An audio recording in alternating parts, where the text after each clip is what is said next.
Welcome to the Penguin Magic Podcast. I'm your host, Eric Tate. Happy Thanksgiving as we all gather with friends and family for the holidays to share good food and good fortune.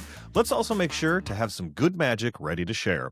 One of the big questions I get this time of year is how I can start making a little extra cash with my magic. This week's guest, Jason Bird, has written a book all about that. Jason has been featured on the Masters of Illusion stage show, performed on cruise ships all around the world, and now he's the author of the new book, Strolling for Dollars. I caught up with him via video chat about the book, and now you get to join our conversation. Jason Bird, thanks so much for joining me here on the Penguin Magic Podcast. I'm very excited to have you. You have a new book out, which we're going to get to a little bit later in the show. Yeah. But you have been performing all over the place. But one of the places I first saw you that I was so excited about was on the stage show Masters of Illusion at Bally's. You were one of the featured magicians there.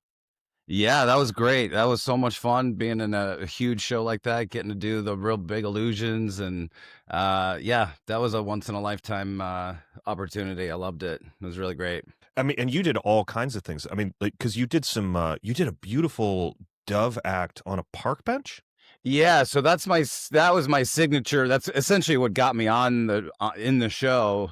So some of the illusions I brought, and then a couple of them they had with the show that I did, but that one was mine. But yeah, it's a story of a woman sitting, like an old lady sitting on a park bench, and she's feeding birds that aren't there. She's just throwing birdseed out.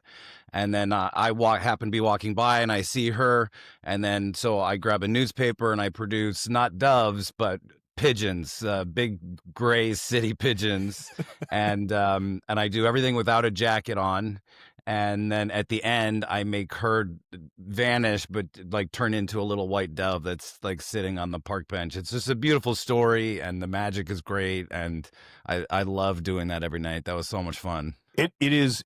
It's very striking to me because it's one of the bird acts that I remember the most. And I'm not sure if it's because of the beautiful story or the fact that, like, when you see a dove, you're used to seeing doves, right? Yeah. Whereas these are city pigeons. So like they seem just like these wild animals that are on. Was that your experience performing with these doves or these pigeons? Was just from a physical standpoint. I mean, they're practically the size of chickens. I mean, so the regular loads, like, do not hold. So I had to kind of design everything from the ground up when it came to that. And then, they're not as docile as doves. I mean, there's another reason why magicians usually use doves, because the pigeons just were always kind of skittish. By the end of the run, they started knowing what to do, and they would go and they would just start eating the birdseed. But in the beginning, they would fly all over the place. It was like herding cats, but herding pigeons. The other thing that I remember in the show very vividly was a trick that you marketed for a while, which was card to drone. Yeah, drone stab.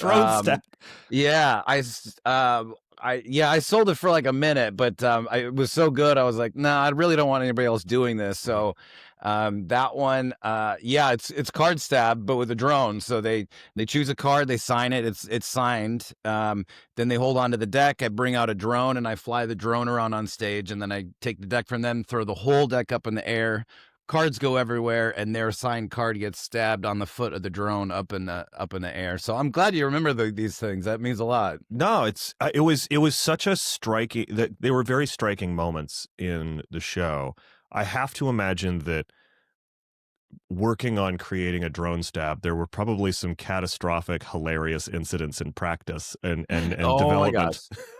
Yeah, and so not only you have to learn a magic trick, now you have to learn how to be a drone pilot too. So yeah, there was many hours of going out in the biggest field I could find and learning how to fly the drone, and then when it came time to building the actual effect, then it was finding the right kind of drone, because drones have so much technology in it. Like some drones, if you're within like a mile of an airport, it won't even leave the ground. Yeah. Some of them, if you try to even fly it indoors, it wouldn't even fly. So I had to find just the right, kiddie enough level drone that didn't have all those super sensors on it, but still be able to be powerful enough. I mean, not just powerful enough, but also like stable enough and easy to fly and Yep. reliable. I mean, like I don't know if you've ever Yeah. bought a drone. If anyone listening to this has ever bought a drone off of Temu, they are all over the place. I do not recommend that. Uh, I did that trick once. I got hired to do corporate. This was at Caesar's Palace, and I get hired. They love the trick. The company was all on board, and then like it was like maybe 4 or 5 days before the actual gig, and Caesar's got wind of it that I was going to be flying a drone, so they were like, "You need to have insurance." And I said, "Well, I already have. I have a $3 million insurance policy." And they said, "No, no, no, that's not enough." So I had to go get a one-time event insurance policy worth $20 million. So between the two insurance policies, I still call it my $23 million card trick because for 5 minutes doing this trick, I needed $23 million worth of insurance. oh, that is hilarious. What? Because you were flying it next to the cage, and they were afraid you were going to Ocean's 11 that stuff. Just anywhere inside. I'd be like, the story I ended up hearing later was that somebody on a Caesar's property had just crashed a drone into somebody in some audience and Oh. almost took a woman's eye out or something. So, and that was so fresh. So they were just like, I'm so thankful they even just let me do it. But so they were just covering their bases after what had just happened. Well, I mean, yeah, obviously that's recognizable on their side as a Yeah, business. yeah. I couldn't really fault them for it. But also like amazing marketing for you. Yeah, The man with a $23 million card trick. Yeah, yeah. It was a gift for sure. That leads us into this new book that you've written called Strolling for Dollars, which Yep. admittedly I haven't read yet, but Okay. I'm fascinated by it because you're discussing sort of the inside business secrets, like more not just like becoming a performing magician who makes money, but like you're focused on one of the most accessible areas for hobbyists who want to turn their hobby into Yep. a little bit of a moneymaker, whether it's a full-time thing or just a way to fund, buying the latest tricks. Yep.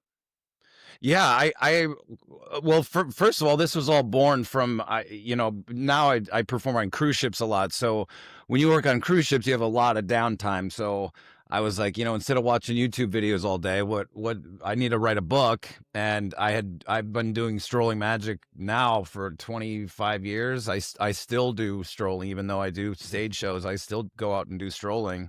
And I feel it's one of the best introductions into becoming a professional magician because the barrier to entry is so much lower than just, than trying to become an illusionist right off the bat or whatever. So it's just a good transition thing. So I wanted to hit it from kind of three different angles. Number one is somebody who just wanted to be able to perform better, know what kind of tricks to do when you're strolling, how to find your character, how to reset quickly, things like that would just make any performer better. And the next kind of level was, okay, now, like, let's say you want to go and just, you've got the accomplished amateur, but they maybe wanted like a side gig and they want to start making some money with it. So it's kind of advice how to make that little jump. And then the third level was somebody who's like, okay, I'm ready to do this full time. Um, and I essentially just wrote the book that I wish I had when I had started all this and got all the advice, because it's really, most magicians get obsessed about the tricks themselves, but they're not very, and I'm not the best business person, but you learn a lot when you have to be in business for yourself. And I thought, why don't I shortcut that for other magicians that are coming up behind me so that they don't have to go through all the trials and tribulations that I did when I came through. So it's all the tools to make that jump, to go full time if that's what you really want to do. So it's kind of like it hits all the levels depending on where you are. I really like the approach here in breaking it down because many of the business books that, and I hate to say it in quotes, but like the business books or seminars that I see in magic are basically how to go from zero to hero. Right. Whereas like they're really, in any art form, when you turn it from a passion into a profession, there are stepping stones. It's not something you can do immediately. Yep. Yeah, and I even give advice on how to kind of slowly build that up, and I talk about the importance of that's why I think your character is important, because that's going to lead to your brand, and then your brand is going to be kind of like, and it takes a while to kind of build a brand. So, but I go through everything from how to find agents, or how to how to find clients directly, if that's what you want to do, and so it's kind of all those little steps in between, how to just like legally organize your business, whether a sole prop or an LLC, or so it's all that kind of stuff that nobody likes to do. Hmm. So that's why I kind of did it for you, so that you kind of, you don't have to do, read all the law books or whatever. I'll tell you exactly, this is what this means, this is what this is. And sometimes I give my recommendations. Sometimes there's no one perfect way to do it. The other thing I love about the book, so it is broken into three parts. So the first part is called the show, and it's all about all the magic, what tricks to do, how to reset, pocket management, all the stuff that it could just make you a better performer, a close-up walk-around performer. Then the second part is called the business, and that's all the business advice, all of, again, how to find the agents and clients, and what to charge, how to, all that kind of business stuff. And then the third part is all interviews with 12 other really well-known walk-around magicians. Some of them I'm sure your readers, your listeners know, like David Penn and Paul Draper, and then I've got a lot of my personal friends from Las Vegas who I know are at the top of their game, people that you probably haven't heard of. But that's the other point I was trying to make in the book, is that you don't have to be super famous to make a living doing magic. You don't have to have like a million followers in this and whatever. People think you need, that you're either David Copperfield or you're starving in the streets. And there's a whole mess of magicians out there just quietly making a good living, Yeah.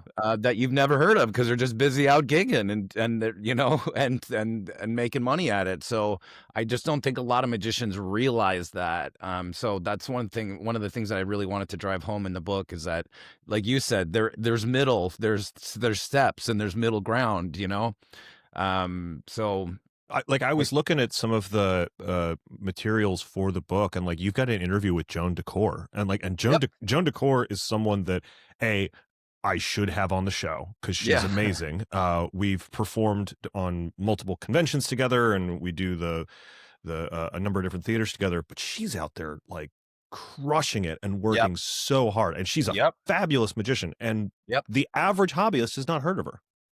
Yeah, exactly. And she's a great example of it, and somebody that I mean, I literally knew her before she started doing magic. That's how long I've known Joan. Um, and there's a bunch of other, most of them are Vegas. I Caroline Raven is in the book, Hmm. who's the only person I've never physically met before, but I've got, it was so cool to do all those interviews, because number one, you get to hear everybody's particular take on a certain subject. So there's kind of conflicting advice sometimes, in some of the ways that they do things, because it's just the way that things work for them.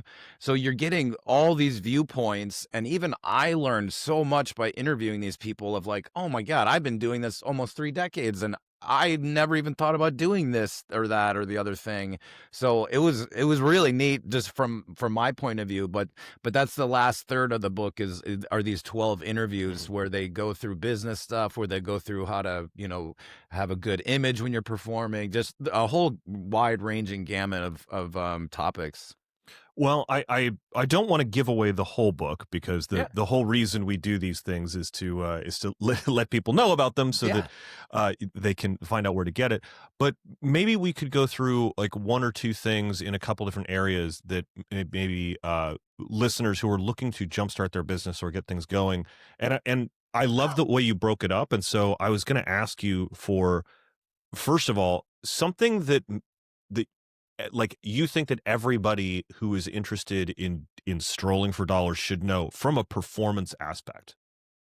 One of the things I think would surprise people, I think I'll just handle some misconceptions, some Mhm. things I think that a lot of people think that isn't necessarily true, and one of them is I think people overestimate the amount of magic they need to have in their repertoire to start going out and doing gigs and Oh, making money. I 100%. I think people think you got to have 20 things on you at all times, and you got to have this, that, and the other. And I pretty much say 6? Yeah. Like, if you had 6, if you now they gotta be good, you gotta have good effects, but if you've got 6 banger effects, that's a career. I mean, if you wanted it to be, I change things up because, I'm always trying to grow and get better, but that's literally all you would need to start going and booking an hourly to go to start doing gigs is I usually do 3 trick sets. Mhm. So I've found that that's kind of the sweet spot. You do something real visual right up front, you grab their attention. This is something I bring up in the book, but most people would think that you'd end with your strongest trick. But I think in strolling, I always open with my strongest. Mhm. And there's a few reasons. The biggest one is that every table is different. You don't know where those people are coming from, so you can't take things personally if people don't want to see magic. But if they don't like this trick and they're dismissive, I'm like, okay, and you can walk away because I it's not going to completely get any agree. better. Completely agree. I'm Yep. gigging twice a week at this restaurant, and it's very unusual for me to get a no when I approach a table, Yep. but Yep. I hit them with a very strong trick up top, and if they're not into it, then I know that there's nothing I can do to bring them Right. back from the Right. brink, right? Yeah. So I'm not gonna waste their time, I'm not gonna waste my time because the restaurant's got me there to entertain people, and Yep. there's no way that I'm gonna be entertaining these people, and that's not my fault, that's not their fault, it's Nope. just the way it is. Sometimes it just yeah, you can't please everybody all the time. And like you said, why waste people's time? And I say this over and over again in the book is that walk around is a numbers game. It's if that table doesn't like what you're doing, there's another table 8 feet that way that might think you're the next, the second coming. Like, so just cut your losses, have a good night, everybody, be polite and move on. Go to the next table and it's a new show. You know what though, I think is so important that you just said is that those people 8 feet away might view you as like the greatest magician that's ever walked the earth. Yep. And that can turn into the table that you just walked away from who didn't like it Yes. going, well, maybe we should pay more attention to Yep. this guy. I can't tell you how many times I've done a table, they were really lackluster, and I went over and I showed people a great time, and those people were Yeah. like, hey, come Come over come here. come back over. All right, Yeah, yeah. let's see what else you got. It's Yeah. it can having a good table near somebody else can completely change someone else's opinion Yep. of you. Yeah, it's that herd, that kind of flock herd mentality, Mhm. they're like, "Oh, well, maybe we missed out on something, or maybe we didn't give them a fair shot," you know? And like I said, I'll do my first thing, and if they're not, you know sometimes, you feel it out, and when you do enough Mhm. tables, you're like, "Oh, they're close. I think I can get them with this one." Or, Mhm. but if they're just really cut off, or maybe you mistimed it, and they're in the middle of a deep conversation, or Mhm. you never know. That's a skill of knowing when to walk up to a table, or which table to even walk up to. But, it's just something, and I give tools in the book on how to just mentally prepare for that and how to Mhm. overcome that, and, so that you can walk in confidently and just start doing your stuff. But you're not again, you're not gonna be everybody's cup of tea, and there's gonna be somebody else right over there that might absolutely love you. So, let's not waste anybody's time. Oh, but so a 3 trick Mhm. set I think is kind of my sweet spot. So I'll do something flashy up front. I'll do like probably a multi-phase effect in the middle, something that you can kind of talk, and I use a lot of humor, so I'll Mhm. get people laughing, and it's multi-phase, and then the third one is just a, knocking the teeth, like really, really awesome uh trick that I I'm sorry to and laugh at you with that. I was just thinking, well, let's be honest, it's double cross. You always end every close up walk around set with double No, cross. I don't. It's ring flight, actually. Thank you very much. No. No, ring flight's great though. Yeah, Yeah. yeah, a good ring flight is, my gosh. Yeah. So, and I try to vary the effects too. Like, I would never do 2 card tricks in the same Hmm. in this at the same table. So, I'm either doing invisible deck, or I'm doing my ambitious, or Hmm. I'm doing, but I would never, I don't know. I just think people get tired of cards. I think Hmm. we love them more than most people do. So, I try to, and I vary the types of effects. So, there'll be one card trick, one vanish, one impossible location, and then, Hmm. mind reading, some type of, impression pad, or, some kind of Hmm. mind reading type thing, just to give them variety, so that it's not all Yeah. like, oh, he's just the card guy, or he's just the coin guy, or whatever. So, but that way, if you have 2 sets of 3 tricks, that's another thing. I think people think of it backwards. The more people, the more audience members that are at this gig, the less magic you need. Yeah. It's counterintuitive, but it's true, because, like, if I'm hired for 2 hours and I walk into this party and there's 200 people that are there, I'm like, dude, I've got 3 tricks on me. I'm good all night, because Yeah. you're just gonna keep doing those 3. If you wanted to, you could keep doing those 3, the whole night. So, more people equals less tricks, if that's what you wanted. But I usually have 2 sets of 3 on me, so that, if you get this table that's kind of watching from the side, and then, so when I move over there, if I know that they've been watching me, I don't want to do the same 3 tricks, so that I'll do my second, my other 3 set tricks. Hmm. Or if the night gets to, let's say you're there for 3 hours and there's only 100 people or so, by the end of the night, you might have to go around to the tables, start going around to the tables again. And then I just switch my tricks out, and now I've got a brand new set, and I know any table I walk up to, I haven't repeated for anybody.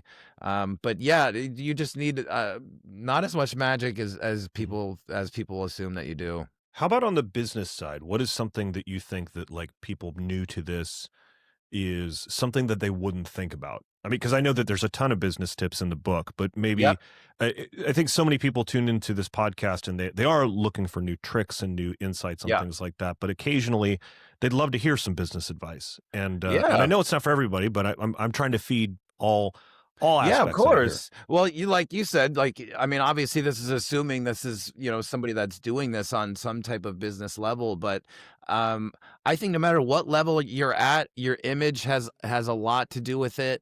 You want to make sure that you look, whatever you're charging, you better look like you deserve it. You better Hmm. look like you're, dressed for that, Um that's not to say you have to wear a $3,000 suit or whatever, but if know your audience, know your market. If it's kids shows, then have that look. If it's corporate stuff, then have that look. Um, and two, your marketing material needs to reflect that. It w- you know, with the tools that we have now with digital, like, I mean, the cameras on your phone now. You used to, 15 years ago, you would have had to hire a photographer with like a big old camera to get like good headshots and stuff. And now the iPhone is like, it takes like those quality photos. So there's really no excuse for having bad photos anymore. Or, you can, um you can find people, if you're not good with like video editing or stuff like that, hire somebody to go. This is a big secret. If you've never heard of Upwork, Hmm. Upwork is a great place to go. I learned back in the day how to do all my own video editing, but I just got to the point where I just was like, I don't want to do this anymore. I don't want to have to do this. So, now when I get my raw footage, I just send it to my video guy, and he puts it, he, like, for this new show that I'm doing, he did the sizzle reel for it. Could I have done it? Yeah. But, the trends are always changing, and he's like a young guy, so he's got the eye for that. And I just didn't want to have to do it anymore. So you can start outsourcing things, the not fun part of your job, so that you can just focus on doing magic, which is the part we all really want to do.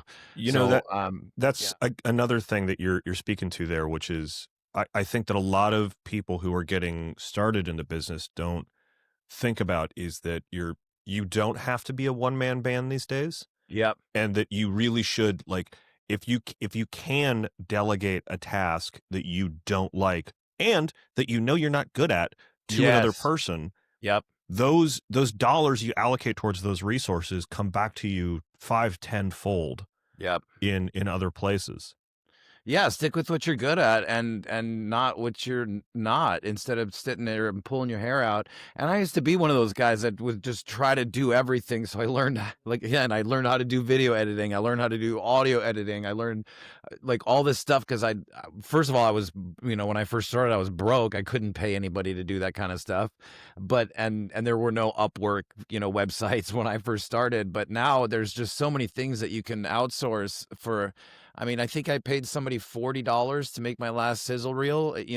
I found a really good guy, I think in Pakistan maybe, Mhm. but now everything's digital, so who cares where they live, so you can send files back and forth and have a team, put together a good team. Have a good web person, have a good, if you a photographer, but at least take your own good photos and then have somebody edit them or touch them up or whatever. But your marketing material is you. When you're trying to get gigs, if you want to talk about business advice, if you could be the best guy in the world or girl, but if your marketing material doesn't show you that, then you're never going to get a chance to show an audience that, because yeah, I mean, if you go to like those gig sites and there's 30 magicians that are just like ding ding ding, with all, and people just scroll. You got to be able to capture their attention and scream, I'm your guy. I'm the one that's going to be the best. So again, you could be the best, but if they scroll by your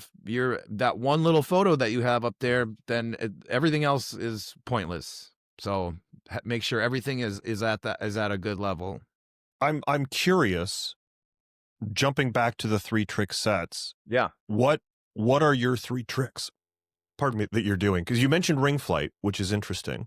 Yep. Uh, So I would say I kind of bring this up and we talk about this in the Facebook group. There's a walk around. It's called Walk Around Warrior Facebook group, but it's all people that have the book, and we all kind of talk and oh, trade awesome. ideas and stuff. Oh, so there's like a So community around the book as yeah, well. which has been really interesting. I didn't realize it was going to be that popular, but now it used to be I would make all the posts and people would talk, but now other people are posting and, oh, hey, just had this gig. What would you have done in this position? So now it's becoming a pretty vibrant community. There's a few hundred on there. But so my ideal set, I open with Invisible Deck. And then I would do the second one is probably my gypsy thread, or maybe something to do with with money, either like extreme burn or I do a trick. I've never seen it marketed, but I take 2 $1 bills and I fold them up, and when I unfold it, it's a $2 bill. Oh yeah, it's a $2 window by Jay Noblezada. Oh, okay. Yeah. Well, I learned this like I don't know when this came out, but I've been doing that trick for almost 30 years Oh, now. So I'm certain that it's been around for a long time. yeah, yeah. I think Jay's version is there. I think maybe some of the folds are unique to him or something like that. But yeah, Oh, but, okay. but All right. transforming $2 into a $2 bill is instantly eye catching, because like who sees a $2 bill every day?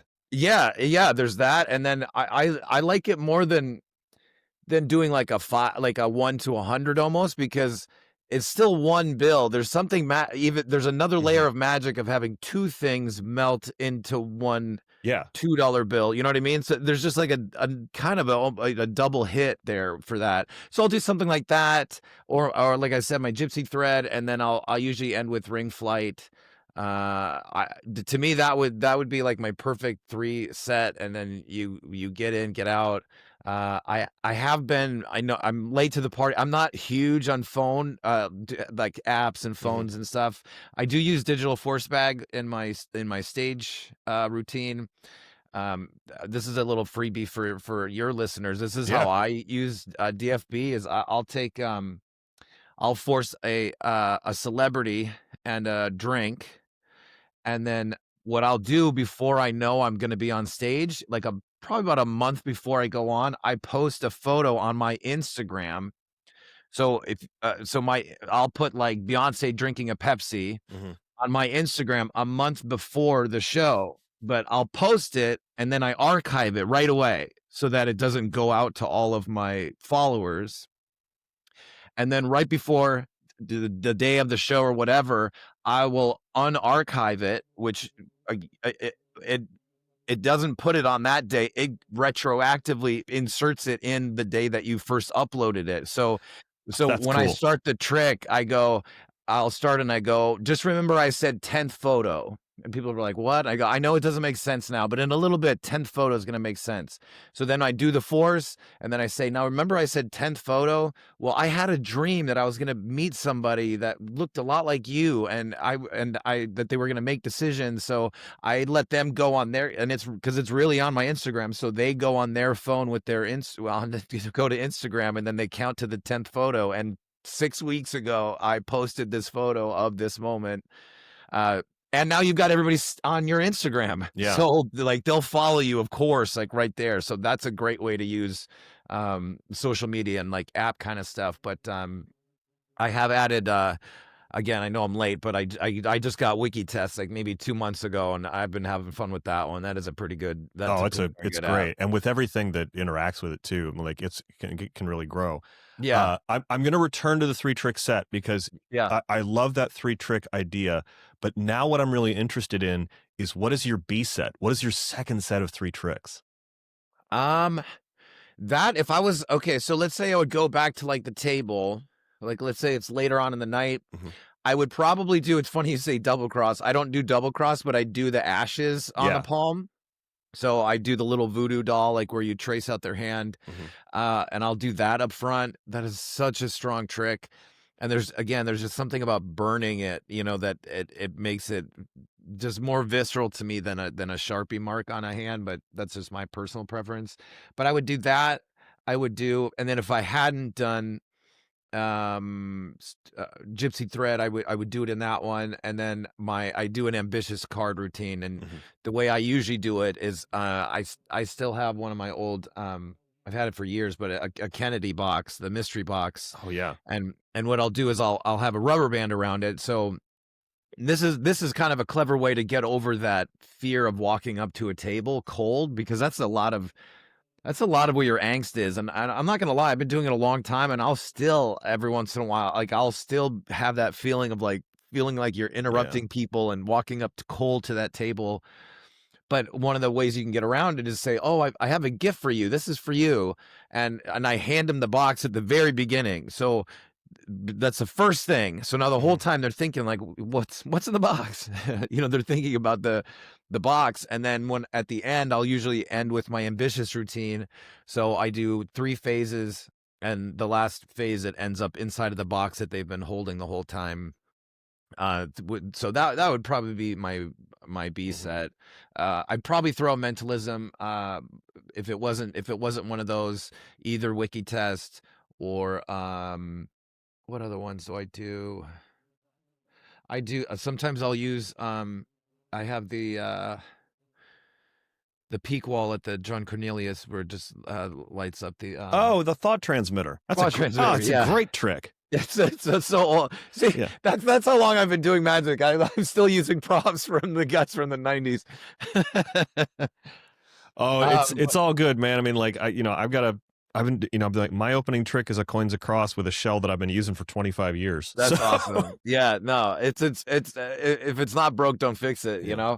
Sometimes it just works. That's another point I bring up in the book. Actually, is that's another a mistake I think a lot of magicians make, is they rotate their material too quickly. Mhm. You wanna there's a chapter in my book called Deeper Instead of Wider, and it's all about really sticking with something. If you've been doing it for a while and it's not getting the reaction, like that's one thing, but taking a piece that is good, that you enjoy performing, and doing it 1,000 times, Mhm. 5,000 times, like doing it to where you just have that script memorized, where you have all the beats, where you can relax and you can enjoy with the moment.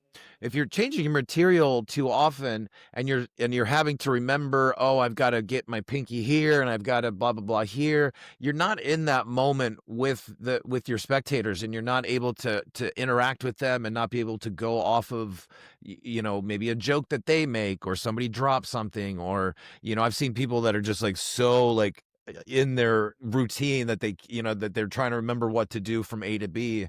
And you want to get your material to that point where it's just like second nature, and you can really be present and be in that moment with your audience. and that means, not switching out your tricks, so often. If you're starting out, obviously, you got to try a bunch of stuff and see what your style is and see what people like and all that kind of stuff. That's different. But when you start doing it for a while, which is another reason Yeah. I love Walker on Magic so much as opposed to like stage, is because of the flight time of your Mhm. your reps. You can do your coins across routine 20 times in one night working at a restaurant, whereas, an illusionist, you have one, maybe two shows in front of an audience every Mhm. day. You just get so many more reps in doing walk around magic that it allows you to get really good at something really quickly. I You'll love get that to the about it. point where you can sort of disengage from the set, like, and I don't mean that in a bad way, but like you can sort of rise above it and watch yourself and realize, oh, I didn't realize that this thing I do is super important, and then you can come back in, be present, and focus, Yep. and understand not just why this little moment is important, but how it makes it stronger. And being able Yep. to find those things only comes from doing it over and Yeah. over and over again. Yep, and or like being like truly funny or witty, like improv. One of my favorite expressions is, um, true wit can only spring from an unencumbered mind. Hmm. So it's like you can't be thinking about your moves. You can't be thinking about, the next part of your script. That has to just be on autopilot so that it frees your brain up to think of an ad lib, or to think of to respond to something that somebody said, and it just gives that performance. It just makes it so much more rich, and it makes it, to the audience's point of view, make it seem like, oh, this performance was special. That's one thing that audiences love, is the feeling like, oh, we were at the show. It's the only time that this has ever happened, was during this one time that we saw him do this show. And I mean, I've seen Matt King so many times. Yeah. And with the first few times I've seen Matt King, I was like, what are the odds I'd be at a show where that happened? And then you Yeah. see him like 6, 7 times and you're like, oh, that's why. Yeah. Because he does it every single show, but he makes it seem like you're special. It's the apparent spontaneity of the moment that Yeah. makes it so truly special. And it's what makes live theater special Mhm. rather than watching. I mean, that's why people crave that. Mhm. Like, if they just wanted to see, they could go online, or stream something or whatever. It's the excitement and the danger of it being a live performance that makes live performing so compelling, which is why we do this to begin with. Well, Jason, where can people find out more about this book so that they can get it and they can start strolling for dollars? All right. So Strolling for Dollars is, you can get it right at my store. It's jasonbird.store. That is the main homepage. We've got us. The book is still on the introductory price, which is good. It's 583 pages, so it is not a light read, but it is. I wanted this thing to be everything that you could possibly want to know about our business. So jasonbird.store. There's a couple other things on there. I actually did I just, once you release a book and people, you start hearing feedback from things. So one of the things I heard about is people wish they had, because I talk about, the importance of contracts and stuff. And so what I did is I gave all of my contracts. So that's in a special thing called the Pro Gig Toolkit. So it's 13 different PDFs that have like sample scripts, sample phone scripts, sample email templates, gig checklists, trackers for your magic business, like all the paperwork, all the nonsense that you don't really want to do. I did it for you if you want to pick that up. And something I was going to offer, I didn't even tell you I was going to do this, but what I did is I put a code on the website jasonbird.store, that if you buy the book, and when you go to checkout, if you put in Tate 25, you get 25% off anything else in the store. So if you buy the book, you get 25% off of any of the other digital type products that I have on there. Well, thanks very much. So yeah, so Tate 20, TAIT 25, and get 25% off all the digital stuff in the store. That's fantastic. Jason, thanks so much for coming on and giving our audience an insight into your work and the new book. And thanks for the discount code. That's a very nice holiday present for them. Absolutely. My pleasure. And thank you so much for having me on. I'm a big fan, and I was thrilled when you agreed to have me on. So thank you very much. Absolutely. Take care. All right. Bye-bye. That's going to do it for this week, kids. Thanks so much to Jason for being on the show, and thanks to you for listening. Strolling Magic is still one of my favorite ways to perform. It's why I keep my restaurant gig. If you think about moving from hobbyist to side hustle, Strolling is the way to go. As always, we're a weekly podcast, so be sure to like and subscribe, as well as share your favorite episodes on the social media platform you're hiding from spoilers about Stranger Things on. If you wanted to reach out to me about anything on this week's show, you'll need to meet me in the Upside Down, because I'm spending the day in Henderson. But if finding Vecna and dealing with him once and for all isn't your cup of tea, and understanding Eleven's mysterious plans is not what you're into, you can always hit me up on Instagram at Eric Tate. That's at ERIKTAIT. From me and everyone else here at the P3 Magic Studios, practice, perform. Happy Thanksgiving.